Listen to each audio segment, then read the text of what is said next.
সদ্গ্রন্থ পাঠ বিবেকানন্দ চরিত শ্রী সত্যেন্দ্রনাথ মজুমদারের এই পুস্তকের সাধক বিবেকানন্দ এই অধ্যায় থেকে ধারাবাহিকভাবে পাঠ করছিলাম। আজকে পর্ব ৫৫। বিশ্বাস থাক আর নাই থাক, ঠাকুরের প্রস্তরময়ী জগন্মাতাটি কি পদার্থ তাহাকে পরীক্ষা করিয়া দেখিতে হইবে। দিনান্তের রক্তরশ্মি মালা ইতস্তত বিক্ষিপ্ত লঘু মেঘ খণ্ডগুলির নিকষে কনকরেখা অঙ্কিত করিয়া ধীরে ধীরে মিলাইয়া গেল। দেবালয়ে সন্ধ্যার আরতিবাদ্য মৃদু গম্ভীর রোলে উত্থিত হইয়া কর্মশ্রান্ত চিত্তের উপর অপূর্ব প্রশান্তি বর্ষণ করিতে লাগিল। ঠাকুর তখন বারান্দায় পদচারণা করিয়া মধুর কণ্ঠে ভগবান নাম কীর্তন করিতে লাগিলেন।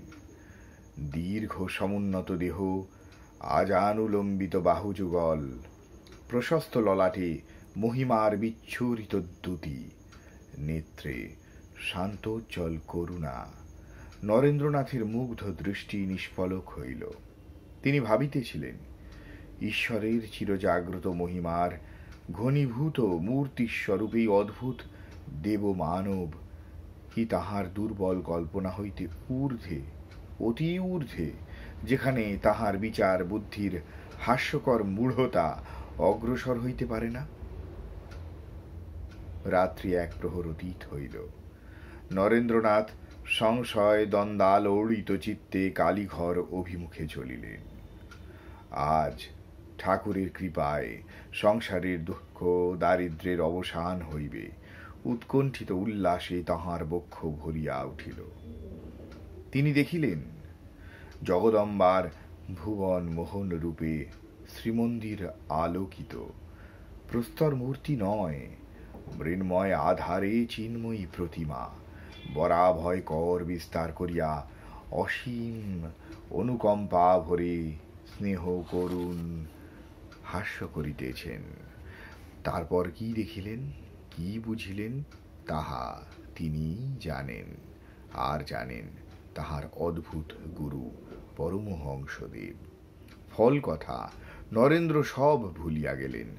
ভক্তি বিহ্বল চিত্তে প্রার্থনা করিয়া বলিলেন, মা, বিবেক, বৈরাগ্য, জ্ঞান, ভক্তি দাও, যেন তোমার কৃপায় সর্বদাই তোমাকে দেখিতে পাই মা। নরেন্দ্র ফিরিয়া আসিলেন। ঠাকুর জিজ্ঞাসা করিলেন, কি চাইলি? তাহার পূর্ব সংকল্প স্মৃতিপথে উদিত হইল। তাই তো, তিনি করিয়াছেন কি? ঠাকুরের আদেশে তিনি পুনরায় মন্দিরে গেলেন।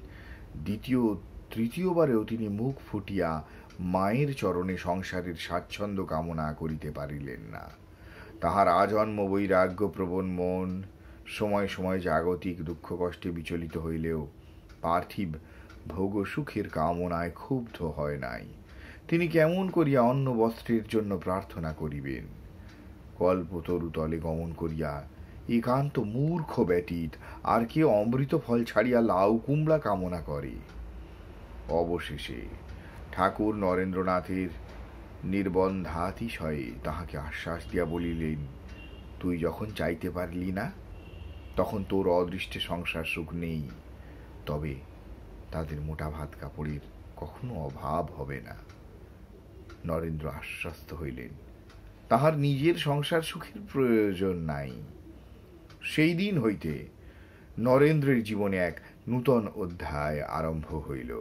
এ অধ্যায় রহস্য জটিল, সাধারণ মানব বুদ্ধির ধারণাতীত। লোকলোচনের অন্তরালে কি অদৃশ্য কৌশলে যে ঠাকুর স্বামী বিবেকানন্দকে গড়িতেছিলেন, তাহা বর্ণনা করিবার শক্তি লেখকের নাই। আশ্চর্য ত্যাগী কুলচূড়ামণি সাধক, ততোধিক আশ্চর্য তাহার আচার্যদেব।